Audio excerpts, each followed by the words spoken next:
Alright everybody, welcome back. It is Dreaded D, the infamous pirate captain from T-Fuel Island.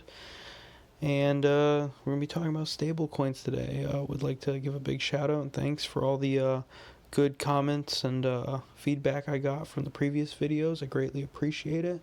And before we dive into this video, I'll just have to say, this is not financial advice. Please do your own research. This is just merely my opinion. And make decisions based on your own research and your own judgment. So let's get into stablecoins. So to fully understand stablecoins, you have to understand right now what the regulatory climate is and why are stablecoins being looked at as potential securities under U.S. law. And right now, stablecoins, especially custodial stablecoins like USDT, USDC, even DAI in that case, these reserves are including things that are securities in some cases. So you got money market funds, bonds, commercial paper, corporate bonds, like basically corporate debt. These, at the same time, these things aren't the best collateral in some sense, but, collateral nonetheless. So by having their backing be actual securities, does that make the USDT or the USDC a security itself? That's to be determined. The assumption in a lot of stablecoin sense is that, or a lot of people in crypto in general, is that a stablecoin, and USDT, is backed one for $1 for $1. So that means USDT has $1. But as the years have gone along, we've found out that selling point has been just that, just a selling point. And the roots of reality have slowly trickled out. And this has shown some of the weaknesses when it comes to custodial stablecoins. And it also has come to present an opportunity for new forms of stablecoins to be created. And that's what I'm most excited about and looking forward about talking to you guys about tonight, is the upcoming algorithmic stablecoins. And we'll get into that next. So let's talk about the Terra Luna ecosystem and what they're doing over there. Terra is making an ecosystem in which almost acts like two planets orbiting each other. They kind of keep each other in balance. When you run two-token economic models, which we've always liked from the theta standpoint, you can bring balance to a price peg, creating arbitrages and incentives. And that's really what Terra, Luna, and the stablecoins and the products that are built on Mirror Protocol are doing. And it's a flourishing ecosystem that has grown to such notoriety that the SEC has taken notice, especially of Mirror Protocol, where there are stocks, synthetic stocks, that are trading on Mirror Protocol via Terra, and they are pegged to the actual stock price using oracles. And when price gets out of whack, there is an arbitrage opportunity for people to burn and mint tokens to bring that price back to the actual peg. So it's an interesting new way of doing things, and it allows for true decentralized money going forward, decentralized assets that are out of reach from the lower class, things that may be only open to the upper class. So it brings a lot of innovation, a lot of new ideas. Whether it works or not is going to be foreseen. But so far, we have seen a great amount of innovation that's being developed through this ecosystem, as well as the fact that they are working to be involved with every blockchain, basically. I know they're on Solana, they're on Ethereum, they're on Cosmos's IBC, so they're really pushing to be a namestate within all assets, or the actual stable coin of every cryptocurrency project. And we may see that with custodials. I think the SEC and the government in general is at a weird point where, okay, well, if you push stablecoins a certain direction, especially if you regulate custodial stablecoins heavier than what you would regulate with UST, if you can even regulate UST, you will be driving all of those capital flows into these algorithmic stablecoins. And that's really the point of this video here, is understanding the potential tremendous opportunity that is algorithmic stablecoins. I'm not saying these do not come without risk, as they do.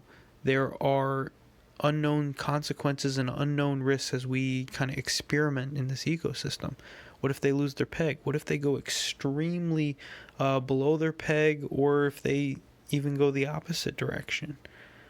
What happens in those cases, and what can be done to prevent them? I think the economics and the arbitrage incentives have been placed very well, but we haven't seen this kind of system operate through a complete pandemonium or a complete panic.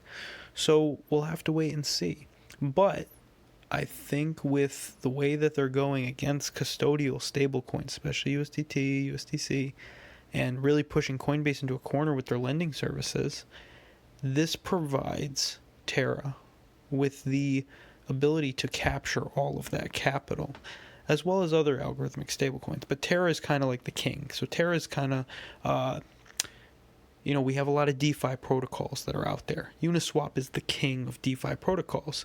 And that's where things like coti and other algorithmic stablecoin producers will come about, and stablecoin providers. And that's why I have, things on the side there with coti, Terra. But Terra right now is the king. It is the Uniswap of stablecoins. And then you have, let's say, coti could be the 1inch or the sushi swap. So we have this whole entire side bet here that's potentially untapped right now. Yes, we're starting to see it come to fruition, and Terra's finally getting up to $40 a share. But let's just hypothetically say that USDT gets taken down, or USDC gets shut down, or there's more and more blacklisting that's being done, which they can do on USDC. They can blacklist your address, so it's not fully decentralized. Imagine just even a fraction of those capital holdings that are minted on USDC and USDT moving over to Terra. USDT is like the third or fourth largest cryptocurrency by market cap. Imagine capturing all of that value flow. And that's really where I see the potential future valuation for algorithmic stablecoins, is in that value capture. Now, that all depends on how the government handles things. USDT, USDC could operate just fine, but I don't think that the government has the intelligence to actually make the correct decision here, because if they do go after custodials, they will be, by default, enabling the algorithmic. Now, unless they come out with something at the same time that says, hey, Terra, there's a bar on you as citizens to utilize Terra. There's all this stuff that could come about, but technically there's nothing that could stop a person from using Terra. And I think that was the point that Do Kwon, the founder, really wants a permissionless money, and I applaud him for that, as that's a hard role to be in, especially when you have such strong opposition in the form of government bodies that you are basically taking power away from. But at the same time, I respect that and I admire that from him. So we'll get into some more here. So let's go over the burn and mint model of the Terra ecosystem. So burn and mint models, I'm a big fan of. Really like what Factom could have become. Helium, I really like that they have a burn and mint model. It's a good economics for growth. And in the case of Terra, when you can mint one UST, and you, in the same sense, burn $1 worth of Luna, at the same time you create a balancing contraction and then a balancing expansion at the same time on the other side. So let's say UST is trading above its peg on an exchange, right? 105, right? Well, people that are holding Luna can see that opportunity and arbitrage that, because $1 Luna is equivalent to 1 UST. So in that sense, you burn your Luna, you get your UST, and since it's trading $1.05, you sell it back until the peg is returned back to normal or goes back under. So, and then the opposite occurs when it goes back under. So it's this kind of counterbalancing effect that's occurring within the ecosystem. So obviously there's a lot of stuff that could happen or change when you have a system like that, and you don't have a custodian in the background. But basically, this takes away the need for a custodian and takes out the middleman in that sense. So, this balancing act is definitely something to look at. It's experimental in my view, but at the same time, if regulation does come down, a lot of value could be driven into this project. And I don't like to throw numbers around, but at the same time, if UST becomes the accepted stablecoin of the entirety of blockchain, or the competitor even to the US dollar in a sense, within the blockchain ecosystem, you're looking at a Luna price where UST supply and minting has expanded to USDT levels. You could be looking at Solana level prices, and potentially, because stablecoins are, to me, more valuable to the average person, at least for now, you could be looking at $1,000 Luna price just based on expansion, because as more UST is needed, there is less and less Luna as it is burned. So just based on basic economics, you could see that, if that's the direction we go, and pending regulation, how this space develops, especially because the government wants to be involved in everything. They want to cause a bunch of hoopla, and we'll have to see. But if they go after custodians, it's going to be very, very good for these things. So, wanted to touch on these things tonight.